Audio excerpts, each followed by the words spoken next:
Hello viewers, welcome to my channel. আজকে আমরা SLST 2025 কিছু গুরুত্বপূর্ণ বিষয় এবং মাদ্রাসা সার্ভিস কমিশনের কিছু গুরুত্বপূর্ণ বিষয় নিয়ে আজকে আমরা এই ভিডিওতে আলোচনা করব। তো প্রথমত যেটা বলতে চাইছি যে অনেক ভিডিওতে আমরা দেখলাম যে মাদ্রাসা সার্ভিস কমিশনের যে ভ্যাকেন্সি আপডেটের জন্যে এবং যে একটা নোটিশ এসেছে, পাবলিশ হয়েছে, শুধু ভ্যাকেন্সি আপডেট নয় এবং এটা কাউন্সিলিংয়ের জন্য কাদের জন্যে, যারা আর কি স্কুল সার্ভিস কমিশনের এই 2016-তে পরীক্ষা দিয়েছিল কিন্তু প্যানেল বাতিল হওয়ার কারণে সুপ্রিম কোর্টের একটা রায় ছিল যে তারা পুরনো যারা অন্য কোথাও চাকরি করতেন সেখানে কিন্তু তারা রিটার্ন যেতে পারবেন। এরকম মাদ্রাসা সার্ভিস কমিশনে কিছু ছিল যারা মাদ্রাসা সার্ভিস কমিশনের মাধ্যমে নিয়োগ পেয়েছিল কিন্তু পরবর্তীকালে 2016-তে তাদের প্যানেল ক্যান্সেল হওয়ার জন্য তারা কিন্তু আবার মাদ্রাসা সার্ভিস কমিশনে ফেরত যাবে। তো সেই যার কাউন্সিলিং এবং তার ভ্যাকেন্সি লিস্ট সম্পর্কে একটা নোটিশ পাবলিশ হয়েছে, সেইটা নিয়ে একটু আলোচনা হবে। আর 2 নম্বর হচ্ছে গতকাল যে হাইকোর্টে যে মাননীয় বিচারপতি অমৃতা সিনহা ম্যাডামের বেঞ্চে যে রায়টা ছিল, যেখানে সবাই আর্গুমেন্ট দিয়েছে এবং ফ্রেশার যিনি ইন সার্ভিসদের তরফ থেকে যিনি আইনজীবী ছিলেন তার তিনি যে যুক্তিটা দিয়েছেন যে কেন ইন সার্ভিস দিকে 10 নাম্বার দেওয়াটা যুক্তিযুক্ত, তো সেইটা বিষয়ে একটা আলোচনা করব। এবং আরেকটা কথা যেটা সব থেকে আগের দিন কন্ট্রোভার্সি হয়েছে, মাননীয় বিচারপতি ম্যাডাম রায় দিতে দিতে একরকম থেমে গেছেন যে যারা এক্সপায়ারি অফ প্যানেল ক্যান্ডিডেট তারা কিন্তু টেন্টেড বলে কিন্তু মানে রায় দিতে দিতে কিন্তু থেমে ব্যাক করে আবার কিন্তু উইথড্র করে নেওয়া হয়েছে। তো সেই সমস্ত বিষয়ে যুক্তিযুক্ত কোনটা যুক্তিযুক্ত হবে সেইটা নিয়ে আমরা আজকে ভিডিওতে আলোচনা করব। তো প্রথমত যেটা বললাম যে মাদ্রাসা সার্ভিস কমিশনের যে একটা নোটিশ পাবলিশ হয়েছে, যেটা দেখে কিন্তু সবাই বলছে যে আবার হয়তো মাদ্রাসা সার্ভিস কমিশনের নতুন একটা এক্সাম কন্ডাক্ট করতে চলেছে। তো এখানে ভালো করে নোটিশটা যদি আপনারা খেয়াল করেন তো এখানে দেখুন অ্যাকচুয়ালি নোটিশটা কিসের জন্যে, যে সমস্ত ক্যান্ডিডেটরা মানে একটা সুপ্রিম কোর্টের রায় ছিল যে যে সমস্ত ক্যান্ডিডেট 2016-তে প্যানেল ক্যান্সেল হওয়ার জন্য যে সমস্ত ক্যান্ডিডেট ওর মধ্যে ইনভলভ আছে, যারা পুরনো কোনো জায়গাতে কাজ করতো তারা কিন্তু তাদের পুরনো চাকরিতে ফিরে যেতে পারবেন। তো সেরকম মাদ্রাসা সার্ভিস কমিশনেও কিন্তু কিছু ক্যান্ডিডেট ছিল মাদ্রাসা সার্ভিস কমিশনের মাধ্যমে মাদ্রাসাগুলিতে কিন্তু শিক্ষকতা করতেন। তো তারাও কিন্তু পরবর্তীকালে আবার 2016 সালের নিয়োগে কিন্তু এই ওয়েস্ট বেঙ্গল যে স্কুল সার্ভিস কমিশনের মাধ্যমে কিন্তু তারা চাকরি পায় এবং আমরা তো বাকিটা জানি যে প্যানেল ক্যান্সেল হওয়ার জন্য তাদের চাকরিটা চলে গিয়েছে। তো এই মতো অবস্থায় তারা কিন্তু আবার নিজের জায়গাতে ফেরত যেতে পারবে। তো তাদের জন্য কাউন্সিলিংয়ের ডেট দেওয়া হচ্ছে, আমরা নোটিশটা যদি ভালো করে লক্ষ্য করেন তাহলে দেখতে পাবেন কাউন্সিলিংয়ের ডেট দেওয়া হচ্ছে 15th ডিসেম্বর 2025 10:30 AM অনওয়ার্ড, এরকম কিন্তু টাইম দেওয়া হয়েছে ওই কাউন্সিলিংয়ে শুধুমাত্র ওই সমস্ত ক্যান্ডিডেটদের জন্য যারা তাদের পুরনো চাকরিতে রিটার্ন যাবে। এবং এর জন্য দেখুন ফার্দার আবার নিচে কিন্তু counselling letters may be downloaded by the concern candidates on 12/12/2025, অর্থাৎ 12 ডিসেম্বর 2025 8 PM অনওয়ার্ড থেকে কিন্তু তারা যে কাউন্সিলিং লেটার সেটা কিন্তু ক্যান্ডিডেটরা যে কনসার্ন ক্যান্ডিডেট আছে তারা কিন্তু এটা ডাউনলোড করতে পারবে। এটা তো আমরা নোটিশটা অনেক আগেই দেখেছেন। এবং যেটা কন্ট্রোভার্সি হচ্ছে যে তারপরের যেটা প্যারা আছে ওখানে দেখুন updated district wise and madrasa wise vacancy list madrasa will be published on the website of the Madrasa Service Commission on 13th December 8 PM। 13th December 8 PM যে ডিস্ট্রিক্ট ওয়াইজ এবং মাদ্রাসা ওয়াইজ যে ভ্যাকেন্সি আছে সেই ভ্যাকেন্সি লিস্ট কিন্তু পাবলিশ করা হবে। তো এই প্যারাটা থেকে কিন্তু সবাই এই ধারণাটা তৈরি হচ্ছে হয়তোবা ভোটের আগে আবার একটা মাদ্রাসা সার্ভিস কমিশন আবার একটা নতুন রিক্রুটমেন্ট প্রসেস হয়তো তারা করবে এবং তার মাধ্যমে কিন্তু আবার কিছু নিয়োগ হতে পারে। তো হতে পারে সেটা কিছু একবারে সেই জিনিসটা কিন্তু উড়িয়ে দেওয়া যায় না।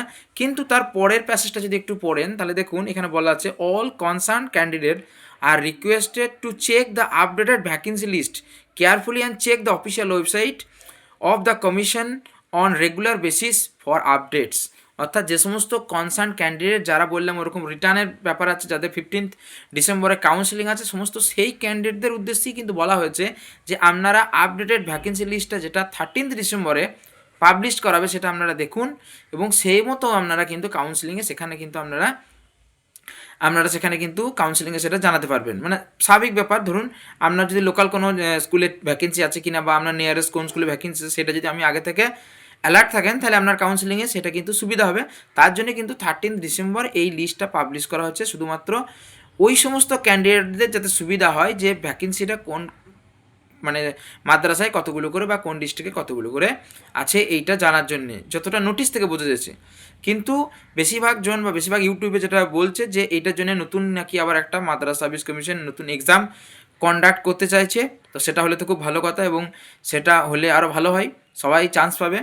তো এবং আরেকটা জানি আমরা যে মাদ্রাসা সার্ভিস কমিশন যদি এক্সাম নেয়, সেখানে কিন্তু আরেকটা ভালো ব্যাপার আছে যে সেখানে কিন্তু কোনো মানে মানে এখানে কোনো কাস্ট, মানে যে সিরিয়াল কাস্ট বা সিরিয়াল টাইপ যে সমস্ত কাস্ট আছে, ইডাব্লিউএস ওবিসি, সবার কিন্তু এখানে কিন্তু রিজার্ভ ক্যাটাগরি এখানে নেই। এখানে অল জেনারেল, যেই অ্যাপ্লাই করবে সবাই কিন্তু এখানে, মানে সমস্ত যারা রিজার্ভ ক্যাটাগরি আছে তারাও কিন্তু এখানে জেনারেল হিসাবে ট্রিট হবে। এখানে সবাই কিন্তু জেনারেল। তো সেই ব্যাপারটা কিন্তু ভালো। তো এটা একটা ভালো সুযোগ যদি সেটাই হয়, কিন্তু নোটিশ থেকে কিন্তু সেটা খুব একটা মনে হচ্ছে না। নোটিশ থেকে যেটা মনে হচ্ছে যে সেই সমস্ত কনসার্ন ক্যান্ডিডেট যারা ওই রকম কেস আছে, যারা আর কি তাদের নিজের পুরনো চাকরিতে রিটার্ন যাবে, তাদের জন্যেই কিন্তু যতটা মনে হচ্ছে যে এই লিস্টটা পাবলিশ করা হচ্ছে। তো যদি সেটা না হয়, সেটা তো বটেই 1 নাম্বার, 2 নাম্বার যদি তারপরেও যদি ভ্যাকেন্সি যেহেতু অনেক থাকবে। এবং আমরা আরেকটা জিনিস আমরা এখানে বলি, দেখুন ভ্যাকেন্সি লিস্ট, এদিকে দেখুন যে ভ্যাকেন্সি লিস্টটাও আমরা কিন্তু দেখতে পাচ্ছেন ভ্যাকেন্সি কতগুলো করে, কোন সাবজেক্টের কতগুলো করে ভ্যাকেন্সি কিন্তু এখানে আছে। তো আপনারা যদি এখানে দেখেন ভ্যাকেন্সি লিস্টটা, দেখুন এখানে যেটা দেওয়া হচ্ছে, লাইফ সায়েন্সের 443, তারপর ফিজিক্যাল সায়েন্সের 100, পলিটিক্যাল সায়েন্সের আছে 21, ম্যাথসের কম 43, nutrition 4, philosophy 13, work education 81, physical education 104, computer আছে 2 আছে অনলি, জিওগ্রাফি 176, হিস্ট্রি 202, এডুকেশন আছে 22, বেঙ্গলি 337, ইংলিশ 311, আরবিক আছে 490, অ্যান্ড অ্যাডভান্স আরবিক আছে 381। সো এইগুলো হচ্ছে টোটাল ভ্যাকেন্সি, এবং টোটাল এগুলোকে সাম আপ করলে 4606 4660 আর কি, 4660, 4660 মতো টোটাল এটা সাম করলে ভ্যাকেন্সি দাঁড়াচ্ছে। তো যদিও এতগুলো ভ্যাকেন্সি যেহেতু যারা West Bengal school service commission থেকে যারা মানে প্যানেল ক্যান্সেল হওয়ার জন্য যারা বঞ্চিত, তাদের জন্য হয়তো বা এত ভ্যাকেন্সি তো নয়, তাদের তো কয়েকটা ক্যান্ডিডেট হয়তো মাদ্রাসা সার্ভিসে রিটার্ন যাবে, সেহেতু একটা জল্পনা এখানে উঠে আসে, যেহেতু এতগুলো ভ্যাকেন্সি আছে। যদিও এটা কিন্তু অ্যাপ্রক্স ভ্যাকেন্সি, এটা আর কি কালেক্টেড যে কোনো হোয়াটসঅ্যাপ গ্রুপে, এতে এরা আমরা কালেক্ট করে দিচ্ছি, কিন্তু অ্যাকচুয়াল যেটা ভ্যাকেন্সি লিস্ট সেটা কিন্তু এখনও পাবলিশ হয়নি, সেটা কিন্তু 13 ডিসেম্বরে পাবলিশ হবে, যেটা অফিসিয়ালি পাবলিশড হবে, তারপর কিন্তু অ্যাকচুয়াল আমরা জানতে পারবো। কিন্তু এটা আমরা অ্যাপ্রক্স একটা মানে ডেটা আমরা পেয়েছি হোয়াটসঅ্যাপ গ্রুপ থেকে, সেখান থেকে আমরা আপনাদেরকে জানালাম এরকম। এবং সমস্ত ইউটিউব চ্যানেলগুলোতে এটা নিয়েই চালাচ্ছে যে এরকম 4660টার মতো ভ্যাকেন্সি কিন্তু মাদ্রাসায় বর্তমানে পড়ে আছে। তো এই ছিল মাদ্রাসা সার্ভিস কমিশনের নতুন যে মানে রিক্রুটমেন্ট প্রক্রিয়া হবে এরকম একটা খবর আসে, তার ব্যাপারটা। দ্বিতীয় যে বিষয়টা আমরা আলোচনা করব সেটা হচ্ছে যে স্কুল সার্ভিস কমিশনের যে মামলা চলছে 2025-এর, যেটা গতকাল মাননীয় বিচারপতি অমৃতা সিনহা ম্যাডামের বেঞ্চে ছিল। তো সেখানে যেটা হয়েছে, আগের দিন আমরা একটা ভিডিওতে বলেছিলাম সংক্ষেপে যেটা হয়েছে।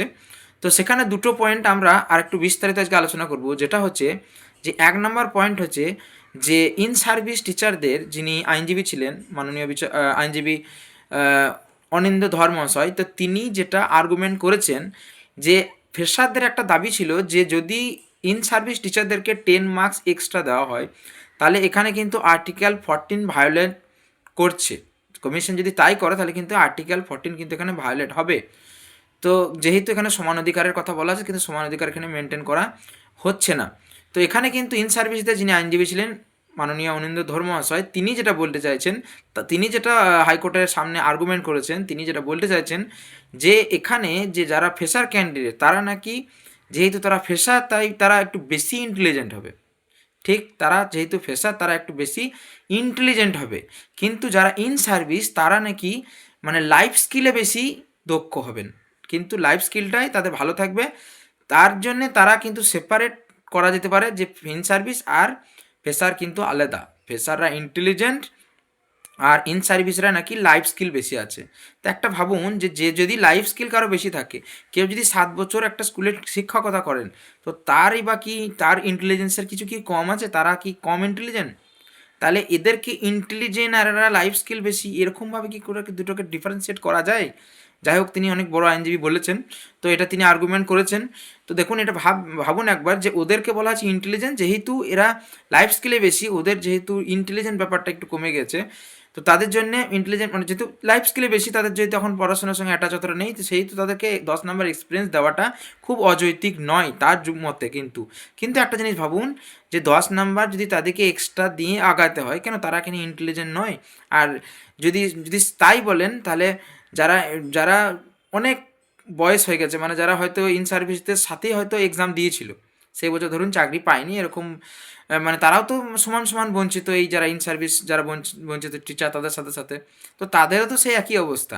হ্যাঁ, যদি বলেন লাইফ স্কিল, হ্যাঁ তারা হয়তো শিক্ষকতাটা করেনি, অফিসিয়ালি শিক্ষকতাটা টিচার হিসেবে করেনি, কিন্তু তারা যথেষ্ট শিক্ষকতা তারাও করছেন প্রাইভেট অবস্থাতে। তো তাদেরও কিন্তু লাইফ স্কিল যথেষ্ট আছে। আর বাকি যদি বলতে চান এক্সপিরিয়েন্স ইন্টেলিজেন্ট, তাদের সঙ্গে প্রায় সমান সমান প্যারামিটারই তারাও যাবে। তো তাদেরকেও তো তাহলে সুযোগ দেওয়া উচিত, তাদেরকেও তো 10 নাম্বার এক্সট্রা দেওয়া উচিত। তো সেটা তো হচ্ছে না। তো এইভাবে ওরা বেশি ইন্টেলিজেন্ট, এরা লাইফ স্কিল বেশি, এদের ইন্টেলিজেন্সি অতটা, এখন যেহেতু বয়স হচ্ছে, এইরকম যুক্তি দিয়ে দুজনকে ডিফারেন্সিয়েট করে নাকি আর্টিকেল 14 দুটো আলাদা শ্রেণী, তো আর্টিকেল 14 এখানে ভায়োলেট হচ্ছে না, তো সেই তো 10 নাম্বার কিন্তু যুক্তই বটে বলে তিনি মনে করেছেন এবং তিনি আর্গুমেন্ট করেছেন।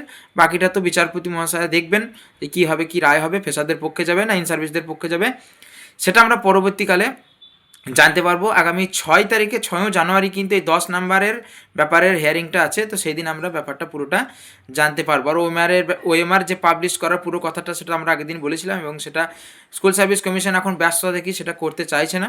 বাকি সমস্ত কিছু আমরা আগের দিন ভিডিওতে আলোচনা করেছি, সেইটা এখন আমরা আলোচনা করছি না। আর একটা বিষয় যেটা আমরা বলতে চাইছি, যেটা কালকের রায় নিয়ে, কালকের রায়ে একটা জিনিস খুব কন্ট্রোভার্সি একটা হয়েছে, যে রায় দিতে গিয়ে কিন্তু বিচারপতি মহাশয়কে কিন্তু থামতে হয়েছে, যেটা হচ্ছে যে যারা এক্সপায়ারি প্যানেল লিস্টেড, যারা যে সমস্ত ক্যান্ডিডেট 2016 তাদেরকে টেন্টেড বলতে কিন্তু, মানে ওনাদের পক্ষে যারা আইনজীবী তারা কিন্তু মানতে চাইছেন না। এমনকি স্কুল সার্ভিস কমিশনেরও আইনজীবী তিনিও বলছেন যে ইলিগাল বটে, কিন্তু তারা টেন্টেড নয়।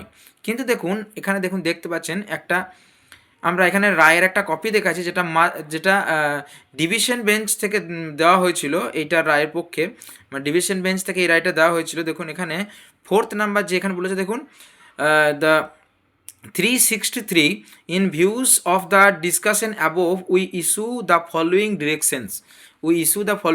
এখানে 4th নাম্বারে যেটা দেওয়া আছে, দেখুন persons who had been appointed outside of the panel after expiry of the panel, as also those who submitted blank OMR sheets but obtained appointments, must return all the remuneration and benefits received by them to the state exchequer, তারপর বলেছে along with the interest calculated at 12% per annum from the date of the receipt there till deposit with a period of 4 weeks from the date. তো এখানে কিন্তু একটা direction দেওয়া হয়েছে, যে সমস্ত candidate person who had been appointed outside of the panel থেকে যারা নিয়োগ হয়েছেন, বা যারা ওএমআর ব্ল্যাঙ্ক করে যারা চাকরি পেয়েছেন, তো সবাইকে কিন্তু যে সুপ্রিম কোর্টে যে রায়, সুপ্রিম কোর্টে পরবর্তীকালে গিয়েছে ডিভিশন বেঞ্চের পরে, সেখানেও কিন্তু একই কথা বলা হয়েছে। তো এটা ডিভিশন বেঞ্চের ডিরেকশন ছিল যে তাদেরকে কিন্তু যে তাদের বেতন বা যে টাকাটা তারা পেয়েছেন সরকারের কাছ থেকে, সেটা কিন্তু 12% পার অ্যানাম বা বার্ষিক 12% সুদের হারে তাদের কিন্তু রিটার্ন করতে হবে। তো এখানে দেখুন দুটো নামই কিন্তু ইনক্লুড আছে, একটা হচ্ছে এক্সপায়ারি অফ প্যানেল, 2 নাম্বার হচ্ছে যে যারা কিন্তু ওই ব্ল্যাঙ্ক ওএমআর সিট কিন্তু দিয়ে কিন্তু অ্যাপয়েন্টমেন্ট পেয়েছেন। তাহলে দেখুন এটা তাহলে দুটোই কিন্তু টাকা রিটার্ন করার কথা বলছে। তাহলে সুপ্রিম কোর্ট কিন্তু টাকা রিটার্ন কাদেরকে করতে বলেছে? যারা কিন্তু টেন্টেড ক্যান্ডিডেট। তো এখানে যেটা আগের দিন যুক্তি দিয়ে বুঝিয়ে দেওয়া হলো যে তারা ইলিগালভাবে, মানে যেহেতু কমিশন ডিলে করেছে তার জন্যে ক্যান্ডিডেটদের কোনো ফল, অবশ্যই ক্যান্ডিডেটদের কোনো ফল নেই, ক্যান্ডিডেটদের সিরিয়াসলি কোনো ফল নেই, কারণ ক্যান্ডিডেট এখানে হতেই পারে যারা আউট অফ প্যানেল বা এক্সপায়ারি অফ প্যানেলে পড়ে অনেক যোগ্য প্রার্থী কিন্তু এখানে চাকরি পেয়েছেন, যদিও তাদেরকে সেইভাবে ব্যাপারটা নয়। কিন্তু ভাবুন, যেটা আমি রায়ের কথা বলছি, যেখানে ক্যান্ডিডেটের দোষ নয় যদি পুরোটা, কিন্তু রায়ের কথা যদি যাওয়া যায় তাহলে কিন্তু টেন্টেড লিস্টে তারাও কিন্তু ইনক্লুড হয়ে যাচ্ছে। যদি এইটাই দেখুন, যেহেতু টাকা রিটার্ন করতে বলছে, তো টাকা রিটার্ন তো টেন্টেড ক্যান্ডিডেটদের করতে বলেছে, তো সেই যুক্তি দেখতে গেলে কিন্তু এক্সপায়ারি অফ প্যানেলদেরকেও কিন্তু টেন্টেড লিস্টের, মানে টেন্টেড ক্যান্ডিডেট হিসাবেই কিন্তু ধরা যেতে পারে, যেটা আগের দিন যুক্তি দিয়ে বোঝানো হলো। যদিও এটা পরবর্তীতে মানে পরবর্তীকালে এটা করা হবে, মানে এখন উইথড্র করে নেওয়া হয়েছে এই রায়টা, তো পরবর্তীকালে সেটা পরবর্তী হিয়ারিংয়ে কী হয় সেটা দেখার বিষয়। তো এইটা জানানো ছিল। আর 9-10-এর রেজাল্ট আমরা বলেছি এই সপ্তাহের শেষের দিকে শুক্রবার বা শনিবার কিন্তু পাবলিশ হতে পারে। বৃহস্পতি শুক্রবার একটা নিউজ পেপারে দিয়েছে, তো যাই হোক আমরা শেষের দিকেই ধরছি, শুক্র শনিবার করে কিন্তু পাবলিশ হতে পারে 9-10-এর যেটা ভেরিফিকেশন লিস্টের যেটা লিস্টের যে নেম সেটা কিন্তু শুক্রবার বা শনিবার এই সপ্তাহে কিন্তু পাবলিশড হতে পারে। তাছাড়া লাস্ট যেটা বলছিলাম যে ফ্রেশারদের কিন্তু পরবর্তীতে আবার একটা যে ওদের ডেপুটেশনের ডেট কিন্তু আবার একটা ঠিক করা হয়েছে, আবার কিন্তু সেটা হচ্ছে 18 ডিসেম্বর। এখানে আপনারা দেখতে পাচ্ছেন 18 ডিসেম্বর তাদের কিছু দাবি দাওয়া নিয়ে ফ্রেশার ক্যান্ডিডেটদের কিন্তু আবার একটা আন্দোলন হবে, যেটা 18 ডিসেম্বরে কিন্তু সেই আন্দোলনটা আছে। আপনারা এখানে দেখুন, বাকি আপনারা খবর নিলেই জানতে পারবেন যে কী করে কি আপনার এই আন্দোলনটা মুভ করবে। তো বাকি সমস্ত ডিটেলস আপনারা খবর নিলেই জানতে পারবেন। তো এটা ডেটটা আমরা জানিয়ে রাখলাম 18 ডিসেম্বর, কিন্তু এখানে যেটা আমরা ওই গ্রুপ থেকেই পেলাম সেটা আপনারা জানিয়ে রাখলাম। বাকিটা কনফার্ম হয়ে তারপর কিন্তু আপনারা মুভ করবেন, কনফার্মটা আপনারা হবেন যে 18 ডিসেম্বর হচ্ছে কি না। তো এরা একটা টেন্টেটিভ ডেট দিয়েছে 18 ডিসেম্বর। তো এই সমস্ত বিষয় নিয়ে আজকে আলোচনা ছিল। তো আজকে ভিডিও অবধি, ধন্যবাদ।